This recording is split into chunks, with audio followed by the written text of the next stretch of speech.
Dad perfect events. In my smoke detector. I found a camera hidden inside my smoke detector while changing the battery. Professional installation, wireless connection, pointed directly at my bedroom hallway.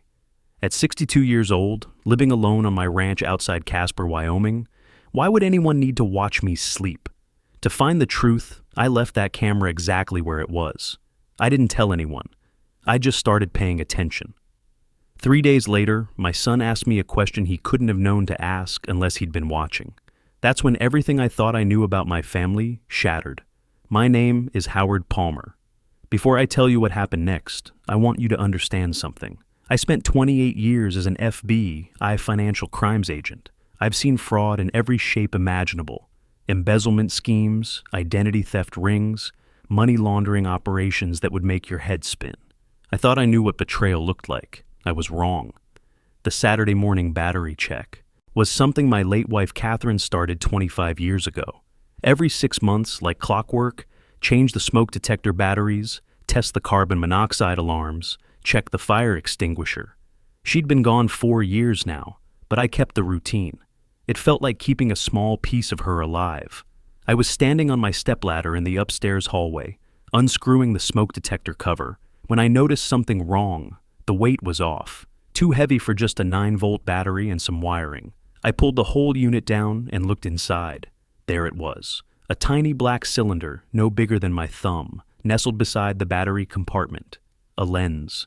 A camera lens pointed through a small hole that had been drilled into the plastic housing. I stood there on that ladder for a full minute, not breathing. This wasn't some cheap gadget from Walmart. This was professional, expensive, the kind of thing that cost real money and required real knowledge to install. Someone had been watching me in my own home, the home Catherine and I had built together in 1989, the ranch my father had left me, the land my grandfather had cleared in 1947.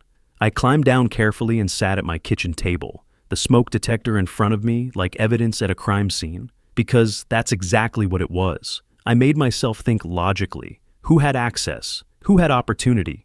My neighbor, Earl Thompson, had a key for emergencies, but Earl was 71 years old and could barely operate his cell phone. He wasn't installing surveillance equipment. The furnace technician had come by in October for the annual inspection, but he'd been in my sight the entire time, never went upstairs.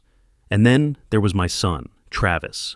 He'd been coming by every Sunday for the past 4 months, ever since he moved back to Wyoming from Denver. He said he wanted to help out around the ranch, said he worried about me living alone at my age. Travis was 41 now, married to Nicole, a corporate attorney. They'd been struggling with some business venture in Denver, real estate development that wasn't panning out the way they had hoped. Travis had been in every room of this house multiple times, alone. I sat back in my chair and rubbed my eyes. No, that was ridiculous. Travis was my son, my only child. He wouldn't spy on his own father. But even as I thought it, another part of my brain was clicking through details. Travis asking about my medications last week. Travis wanting to know the name of my doctor. Travis asking if I'd thought about what would happen to the ranch when I was gone. I told him not to worry about it, told him everything was taken care of in my will. He'd smiled and changed the subject. But something had crossed his face, just for a second. The FBI agent in me knew something didn't add up. The father in me didn't want to believe it. I made a decision then. I wouldn't confront him. I wouldn't rip out the camera. I would do what I'd done for almost 3 decades when something smelled wrong with a case. I would investigate, gather evidence, follow the money, find the truth. I put the smoke detector back exactly where it had been. Camera and all. Let them watch. Let them think I hadn't noticed. And I started paying very close attention to everything my son did. The next morning, I drove into town. Something had been bothering me. A week earlier, I'd found a GPS tracker that had fallen off my pickup truck during an oil change at the garage. At the time, I thought it was just a piece that had come loose. The mechanic had shrugged, said he didn't recognize it. Now, I wasn't so sure. I went to the library. I couldn't use my home computer. If Travis was watching through cameras, he might have access to my devices too. I'd seen enough fraud cases to know how these things escalated, how one violation led to another, how criminals got bolder when they thought they were getting away with it. At the library, I logged into my bank account for the first time in months. I usually relied on Paper statements, but something Travis said last Sunday had bothered me. He'd asked if I'd noticed anything unusual with my accounts. Said the bank had been calling about suspicious activity. I hadn't received any calls. The balance was wrong, significantly wrong. I should have had over $380,000 in my savings account. Money I'd saved over 28 years with the Bureau. Money Catherine and I had put away for retirement, for emergencies, for passing down to our grandson Lucas someday. I was looking at $255,000. Nearly $125,000 had vanished over the past 5 months. I clicked through the transaction history, my heart pounding. Wire transfer to Palmer Holdings, LLC. Wire transfer to Palmer Holdings, LLC. Wire transfer to Palmer Holdings, LLC. The same company over and over. Amounts ranging from $12,000 to $28,000 at a time.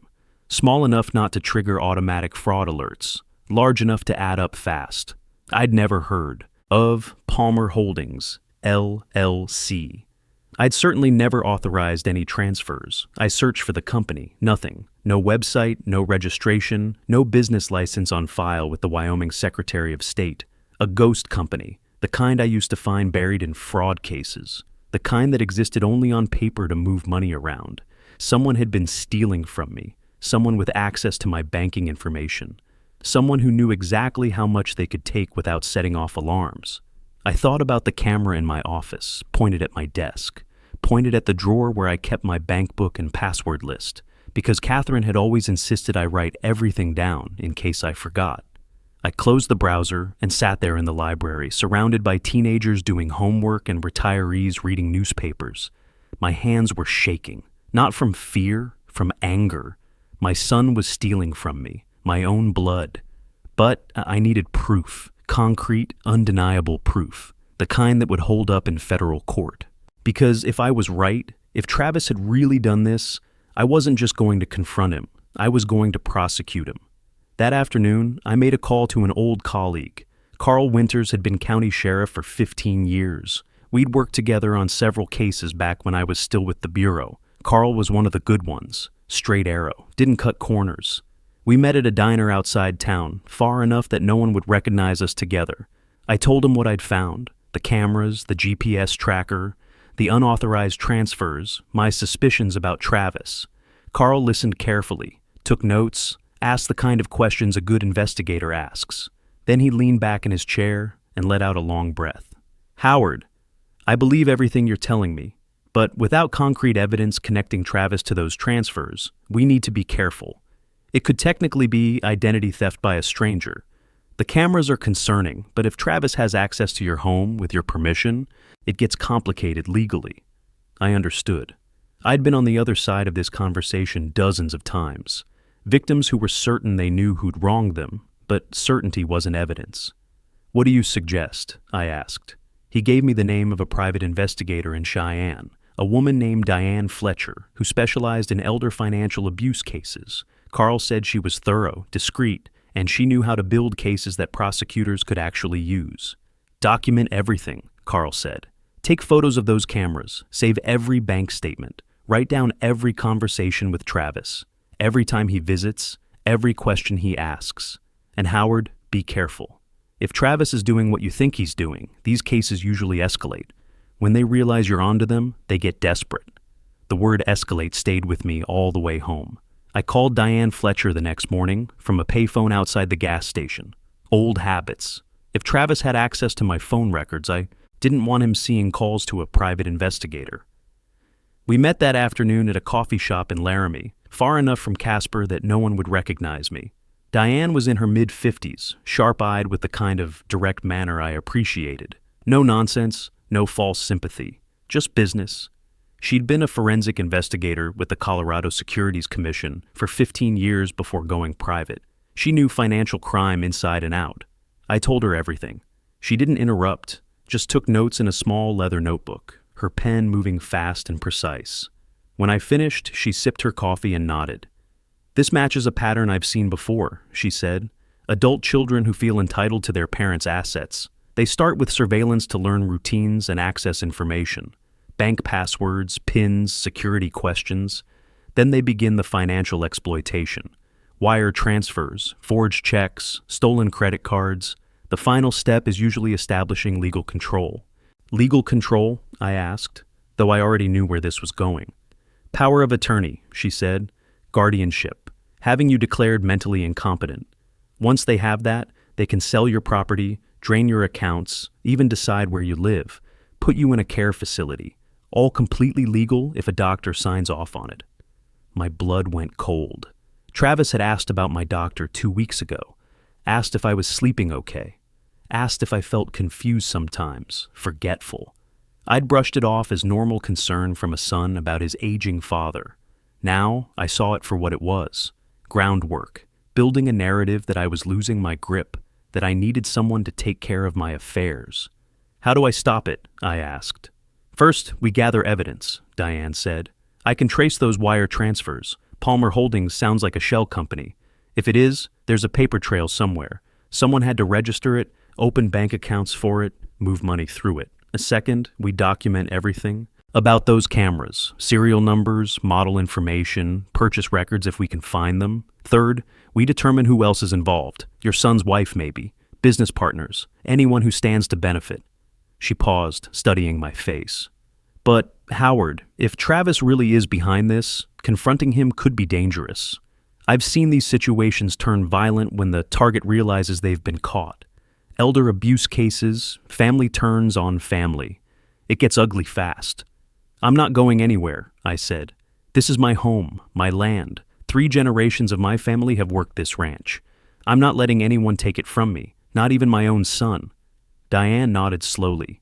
Then we need to move fast, and we need to be smart. Can you play a role for me? Can you act confused, forgetful, like Travis wants you to be? I smiled. Lady, I spent 28 years interrogating white-collar criminals. I can play whatever role you need. Over the next 2 weeks, Diane dug into the finances while I played the role of an oblivious old man. I shuffled when I walked, repeated myself during phone calls, asked Travis the same questions twice in a row when he came by on Sundays. He ate it up. I could see it in his eyes. That flash of satisfaction every time I seemed confused, every time I forgot something we talked about the week before. The second Sunday, I set the stage carefully. I made pot roast, Catherine's recipe. Travis arrived at noon with Nicole. She barely looked at me, just went straight to the kitchen like she owned the place. Dad, you look tired, Travis said, kissing my cheek. Are you sleeping okay? Sleep fine, I said. Just getting old, I guess. Have you been taking your medications? He asked. Which medications? I said, knowing damn well I wasn't on any medications except a daily aspirin. Your blood pressure pills, Travis said, the ones in the blue bottle. I don't have blood pressure pills, Travis. He smiled sadly. The way you'd smile at a confused child. Of course you do, Dad. The doctor prescribed them last month, remember? We went to the appointment together. We hadn't gone to any appointment together. No doctor had prescribed anything, but he wanted me to believe I was forgetting things, losing my mind, setting up the narrative. Maybe you're right, I said. I get confused sometimes. His eyes lit up, just for a second, but I saw it, that gleam, like a poker player who'd just drawn the card he needed. Nicole came back from the kitchen. Howard, I noticed some of your mail on the counter, bills from the bank. Have you been keeping up with those? I pay my bills, I said. Of course you do, she said. It's just, at your age, it might be easier if someone helped. Travis could set up automatic payments for you. Make sure nothing gets missed. I've been paying my own bills for 40 years, I said. I think I can manage. She exchanged a look with Travis. Quick, but I caught it. Frustration. Impatience. The plan wasn't moving fast enough for them. After they left, I walked through the house doing a full sweep. I'd been watching YouTube videos on surveillance equipment, learning what to look for. I found the 4th camera that afternoon. Hidden in the living room, tucked into a bookshelf, lens pointed at the couch where I sat every evening. 4 cameras total. My bedroom hallway, my office, my kitchen, my living room. They'd turn my home into a surveillance operation, watching my every move, learning my routines, gathering ammunition. That night, Diane called with news. Palmer Holdings, LLC, she said. Registered in Wyoming 6 months ago. The directors of record are Travis Palmer and Nicole Palmer, your son and daughter-in-law. I'd expected it, but hearing it confirmed still felt like a punch to the gut. They didn't even bother to use a fake name. They rarely do, Diane replied. They don't think they'll get caught. Arrogance, entitlement, whatever you want to call it. I've also traced the wire transfers. The money went from your account to Palmer Holdings, then to an offshore account in the Cayman Islands, then back to a numbered company here in Wyoming. That company recently made a bid on agricultural land in Park County. My land, I said. Not just a bid. They've already started the paperwork. I found a draft purchase agreement at the county recorder's office. Someone's trying to buy your ranch. And the signature on the seller's line looks an awful lot like yours. That's not possible. I never signed anything. The signature on file matches samples from your bank documents, Diane said. They must have traced it from something you signed. A birthday card, a letter, a check. Anything with your signature, they could practice copying it. My mind raced back. The birthday card I'd signed for my grandson Lucas 3 months ago. Travis had been there. He'd watched me write it, said he'd mail it for me. I'd thought nothing of it at the time. What do I do? I asked. We go to the authorities tomorrow, Diane said. I have enough now to make a case for wire fraud, forgery, and elder financial exploitation. But Howard, there's something else you should know. My stomach tightened. What? I pulled phone records for Travis and Nicole. They've been in contact with someone at a memory care facility in Cheyenne. Multiple calls over the past 3 weeks. 10, 12 calls. That's not casual inquiry. That's planning. They're planning to have me committed, I said. Not a question, a statement of fact. It fits the pattern, Diane said. Once they get power of attorney, they can have you declared mentally unfit. Get a doctor to sign off on cognitive decline. You go into a care home, and they have complete control over everything you own. Your money, your property, your life. And it's all legal.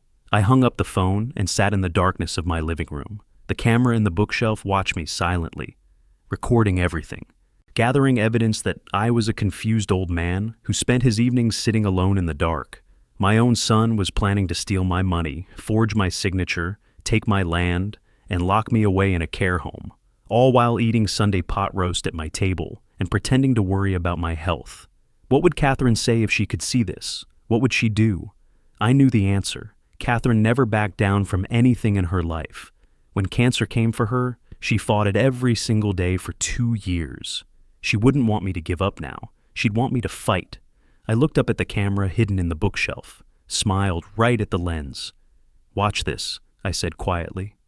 The next morning, Diane and I met with Carl Winters and 2 investigators from the FBI's white-collar crime unit. I still had contacts at the bureau. When I called in and explained what was happening, they moved fast. Elder exploitation cases were a priority now. Too many families preying on their own. I brought everything. Bank statements showing the missing $125,000. Photographs of all 4 cameras. The forged power of attorney documents Diane had uncovered. The draft purchase agreement with my forged signature. Phone records showing calls to the memory care facility. The investigators listened. They examined the evidence, spread it out on the conference table like pieces of a puzzle. They made calls to the U.S. Attorney's Office. They consulted with forensic accountants. By 3 o'clock in the afternoon, they had enough for arrest warrants. We'd like to bring them in tomorrow morning, one of the investigators said. His name was Phillips, mid-40s, sharp as a razor. But we need to tell you something. Your son made a phone call this morning to a Dr. Brennan in Cheyenne. He scheduled an appointment for you. Thursday morning, a cognitive assessment. They're accelerating the timeline, Diane said. They sense something's wrong. Maybe you weren't confused enough last Sunday. Maybe they're just getting impatient. Phillips nodded. If they get a doctor to sign off on diminished capacity before we arrest them, this gets a lot messier legally. They could claim they were acting in your best interest, muddy the waters, make it harder to prosecute. What do you suggest? I asked. We arrest them tomorrow morning, Phillips said. Wednesday, before that appointment, before they can get any doctor involved. We go in fast, simultaneous at their residence in Casper. Can I be there? I asked. Carl and Phillips exchanged a look. Howard, Carl said carefully, you don't want to see that. Yes, I said, I do. They sent me home with instructions to act normal. Don't change your routine. Don't let on that anything is wrong. If Travis called, answer like everything was fine. If he visited, play the confused old man one more time. I drove back to the ranch as the sun set over the prairie. The fields were still brown from winter, but here and there I could see hints of green. Spring was coming, new growth, life continuing despite everything. When I got home, Travis's truck was in the driveway. He was waiting in the kitchen, pacing. "Dad," he said, his face arranged in concern. "Where have you been? I've been calling all afternoon. Your phone went straight to voicemail." "I went for a drive," I said. "Battery died, I guess. Felt like seeing the countryside." "You can't just disappear like that. I was worried sick. What if something had happened to you? What if you'd gotten confused and driven off the road?" "I'm 62, not 92, I said. "I can go for a drive if I want." His eyes narrowed just for a second. I saw something cold there, something calculating, something I'd never noticed before, or maybe never wanted to see. "Of course you can," he said, softening his voice. "I just worry, Dad. You've seemed so tired lately, so confused. I talked to Nicole and we think it's time we got you some help." "I don't need help, Travis." "Are you sure about that?" He stepped closer. "Dad, I've been meaning to talk to you about something. There's a doctor in Cheyenne I'd like you to see. Just a checkup, making sure everything's working the way it should. Your memory, your thinking, all of that." "What kind of doctor?" "A specialist, cognitive health." He reached out and put his hand on my shoulder, the gesture of a concerned son. But his grip was tight, too tight. "It's nothing to be scared of. Lots of people your age go through this. Memory issues, confusion, it's normal. We just want to make sure you're being taken care of." I looked at him, really looked at him, my son. The baby Catherine and I had brought home from the hospital 41 years ago. The little boy who used to help me fix fences. The teenager who'd cried at his mother's funeral. Where had that boy gone? "Thursday, right?" I said. "In Cheyenne." He blinked, surprised. "How did you know about that?" I smiled at him, the same empty smile he'd been giving me for months. "You must have mentioned it." "Right," he said slowly. "Right, I must have." He stayed another 20 minutes, talking about the appointment, about how it was for my own good, about how he and Nicole just wanted what was best for me. I nodded along, played my part. The confused old man who didn't quite understand what was happening to him. When his taillights finally disappeared down the road, I sat at my kitchen table and waited for morning. I didn't sleep that night. Couldn't sleep. Kept thinking about Catherine, about the life we'd built here, about Travis as a boy, before whatever happened to turn him into this. At 7:45 Wednesday morning, I saw the vehicles coming up the road. Sheriff's Department cruiser. 2 FBI sedans. Moving fast, kicking up dust in the morning light. Carl Winters got out first. "Howard," he said, "it's happening now. Officers are at Travis's house in Casper. We're making simultaneous arrests." I nodded. "I'm coming with you." Carl hesitated. "You sure about this?" "I need to see it," I said. "I need to know it's real." The drive to Casper took 35 minutes. Nobody talked much. Carl tried to prepare me, told me it might get ugly, told me I could wait in the car. I didn't respond. Travis's house was a nice place in a new subdivision off Highway 220. The kind of place young professionals bought when they were trying to look successful. 2 cars in the driveway, Travis's truck, Nicole's black SUV. The officers approached the door. I stayed back by Carl's cruiser, watching. Carl knocked, hard, official. The door opened. I saw Travis's face through the morning light, confused at first, then shocked, then pale as he understood what was happening. One of the officers said something. Travis shook his head, started to close the door. The officer put his hand on it, held it open, showed the warrant. Then I heard Nicole screaming from inside the house. Not words, just sound, raw and furious and panicked. 2 officers brought Travis out in handcuffs. His hair was wild. He was still in sweatpants and a t-shirt. When he saw the FBI sedans, when he saw Carl's uniform, his face went white. Then he saw me standing by the cruiser. "Dad?" His voice cracked, small, confused, like a child's. "Dad, you don't understand? I was trying to help you. You're not well. You need someone to take care of you." I didn't say anything, just stood there looking at him. His face changed, the mask dropping away completely. The concerned son vanished. What replaced it was something ugly. something I'd never seen before. "You stupid old man," he spat. "Do you have any idea what you've done? That ranch should have been mine years ago. You're sitting on $2 million worth of land, doing nothing with it. Just sitting there alone, wasting it, while Nicole and I were drowning in debt. We needed that money. I deserved it." "I taught you better than this, son," I said quietly. He laughed, a bitter, ugly sound. "You taught me to wait my turn, to be patient, to respect my elders. Well, I'm done waiting. I'm done watching you waste everything Mom and Grandpa built while I get nothing." They put him in the cruiser. Nicole came out next, screaming at the officers, at Travis, at me. Her face twisted with rage. They put her in the other vehicle. Neither of them looked at me as they drove away. The investigation took 4 months. Diane Fletcher traced every dollar, documented every transfer, found every forged signature. The FBI built a case so solid there was no room for negotiation. Travis and Nicole had stolen $125,000. They'd forged my signature on power of attorney documents using a birthday card I'd signed. They'd created a shell company to buy my land for a fraction of its value. They'd installed 4 cameras throughout my home. They'd contacted doctors with false information about my mental state. At trial, Travis's lawyer tried to argue that he was acting out of genuine concern, that he believed I was showing signs of dementia, that the financial transfers were family money being moved around for estate planning. The jury didn't buy it, neither did the judge. The evidence was overwhelming. Travis received 42 months in federal prison. Nicole was disbarred and got 18 months. Their house was seized to pay restitution. On the day of sentencing, Travis asked to speak to me. The marshal said it was my choice. I said no. 6 months later, I received a letter at the ranch. Prison stationery, Travis's handwriting, smaller and neater than I remembered. "Dad, I'm sorry. I know that doesn't mean anything now, but I am. I made terrible choices. I let money and pressure turn me into someone I don't recognize. I don't expect you to forgive me. But if you could visit, I'd like to explain. I'd like to try to make you understand." I sat at my kitchen table for a long time with that letter.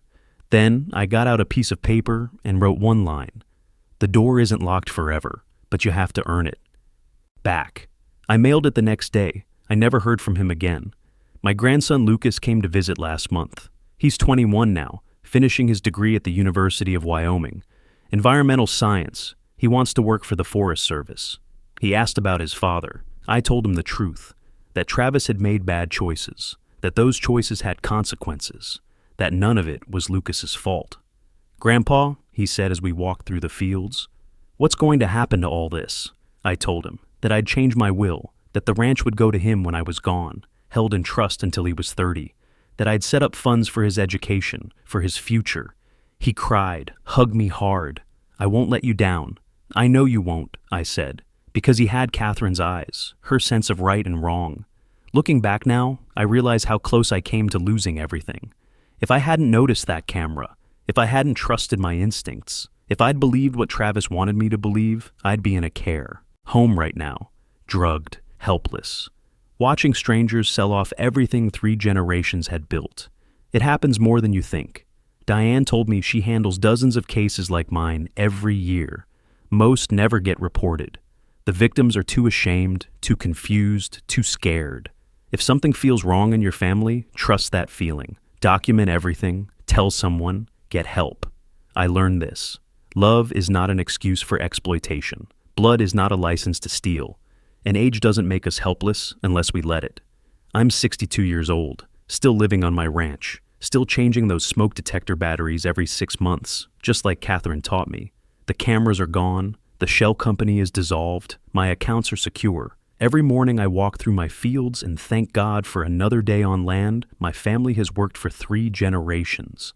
Some wounds don't heal, but I'm still here, still standing, still fighting. That has to count for something. The hardest truth I learned. Sometimes protecting your family means protecting yourself from your family. If my story can save one person from what I went through, then sharing it was worth every painful word.